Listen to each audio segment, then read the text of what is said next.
పునరుద్ధానం అనేది ఖచ్చితంగా యేసుక్రీస్తు వారు చనిపోయి తిరిగి లేవడం వల్ల ఈరోజు మనం కూడా చనిపోతే మనకు కూడా ధైర్యం ఏంది, ఆధారం ఏంది? మనం కూడా చనిపోతే ఏదో ఒక రోజు లేపబడతాము. ఏదో ఒక రోజు మళ్ళా మనం కూడా లేపబడేటువంటి విశ్వాసముతోనే మనం ఆయనను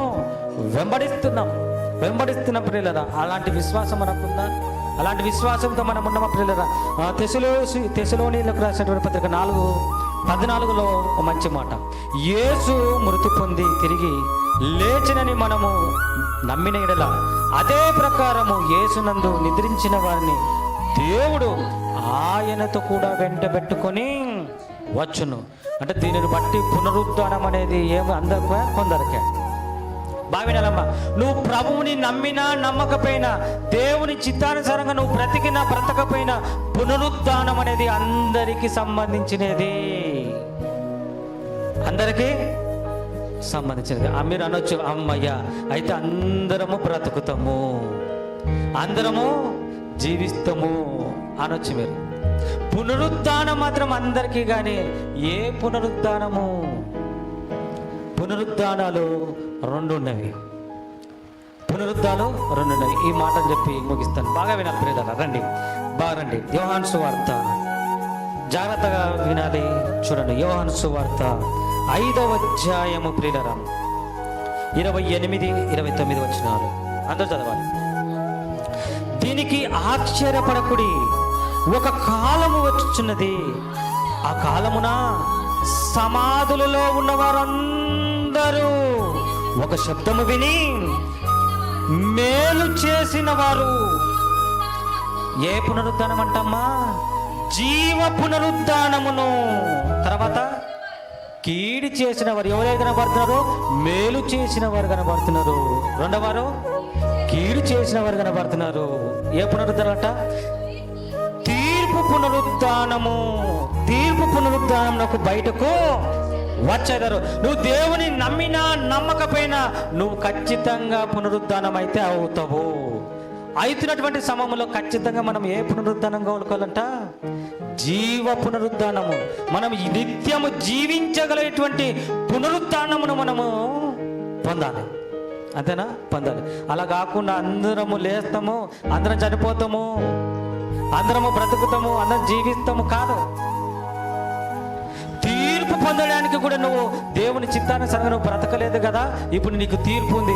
దేవుడు ఇచ్చినటువంటి ఆయుష్ కాలములో ప్రతిదీ నీకు ఇచ్చినటువంటి అవయవాలు ఏవైతే ఉన్నావో ప్రతి దానికి దేవుడు లెక్క అడుగుతాడు. లెక్క చెప్పడానికి నువ్వు సిద్ధంగా ఉండాలి. దేవుడు ఇచ్చినటువంటి అవయవాలు ఏవైతేనో ప్రతి దానికి లెక్క అడుగుతాడట. ప్రతి దానికి లెక్క అడిగితే నువ్వు చెప్పడానికి రెడీగా ఉండాలి. ఇంకా దేవుడు నిన్ను చల్లగా చూస్తున్నాడు. ఇంకా నువ్వు చనిపోకుండా ఉన్నావంటే కారణం ఏం తెలుసా? నువ్వేదో నీతిమంతుడవు, నువ్వేమో ప్రార్థన పరుడవు, నీవో దేవుడు తెలుసా? యెహెజ్కేలు గ్రంథము 18వ అధ్యాయము 24వ వచనంలోని మాట, దుష్టులు మరణమునందుట చేత చదువుతారా? దుష్టులు మరణమునందుట చేత నాకు ఏమాత్రం సంతోషము కలుగునా? వారు తమ ప్రవర్తనను దిద్దుకొని బ్రతుకుటయే నాకు సంతోషము. ఎందుకు బ్రతుకున్నామంట? మనమందరము మన ప్రవర్తనను దిద్దుకొని, మన మాటలలో ప్రవర్తనను దిద్దుకోవాలి, మన చూపులలో మన ప్రవర్తనను దిద్దుకోవాలి, మన నడవడికలలో మన ప్రవర్తన దిద్దుకోవడానికి మనము ఇంకా బ్రతుకున్నాము. దాని కొరకే భూమి మీద ఇంకా మనము జీవిస్తున్నాం ప్రియులారా. కనుక ఖచ్చితంగా మనం చనిపోయిన తర్వాత జీవ పునరుద్ధానం, జీవించేటువంటి పునరుద్ధానం పొందేటువంటి బిడ్డలుగా మనం అందరము ఉండాలి. అలా కాకుండా తీర్పులోనికి వెళ్ళి దేవుని దగ్గర నిలబడి మనం లెక్క చెప్పేవారుగా ఉంటే ఇంకా లెక్క ఏం చెప్తావు? లెక్క చెప్పడం ఉండదు. ఇంకా నేను నిత్యము ఎక్కడ తీసుకుపోవాలి? నిత్య నరకానికి తీసుకుపోవాలి. అక్కడ పండ్లు కొరుకుతాయో ఏడుపులు ఉంటాట. పండ్లు కొరుకుతాయో ఏడుపులు ఉంటామంట. యాపిల్ పండ్లు అనుకున్నారు, దానిమ్మ పండ్లు అనుకున్నారు. ఏ పండ్లు? మన నోట్లో ఉన్నటి పండ్లు కొరుకుతారా? ఒకసారి చూడండి, ట్రై చేయండి. కొరకలేరు. అప్పుడప్పుడు కోపంలో కొరుకునుగా పోయి నాలుకను కొరుకునేటువంటి వాళ్ళు చాలా మంది అన్నారు. అంటే చాలా భయంకరంగా ఉంటుంది. ఏడుపు పండ్లు కొరకటం ప్రియులారా. అలాంటి పరిస్థితులు మనకు ఉండకూడదంటే అర్జెంటుగా మన ప్రవర్తన, మన బ్రతుకొని క్రీస్తు చెప్పినటువంటి తన అడుగు జాడల యందు మనం నడుచుకున్నట్లు ఆయన 33.5 సంవత్సరాలు మనకు ఎలా ఉందంట? మాదిరిగా ఉందంట ప్రియులారా. ఆ మాదిరికరమైనటువంటి జీవితాన్ని జీవించడానికే యేసుక్రీస్తు వారు 2023 సంవత్సరాల కిందట ఈ భూమి మీదకి వచ్చి, భూమి మీద మనిషి ఏ విధంగా బ్రతకాలి, ఏ విధంగా బ్రతకకూడదు, ఏమి మాట్లాడాలి, ఏం మాట్లాడకూడదు, ఏం చూడాలి, ఏం చూడకూడదు, ఎలా జీవించాలి, ఎలా జీవించకూడదు, ఎలా లోబడాలి, ఎలా ఉండాలి అనేటువంటి విషయాలు, ప్రాముఖ్యమైనటువంటి విషయాలు ఈ గ్రంథంలో రాసి ఉంచాడు. వాటి ద్వారానే మనము బ్రతుకుతున్నాము, జీవిస్తున్నాము. కనుక మనము ఏ పునరుద్ధానం పొందుకోవాలి?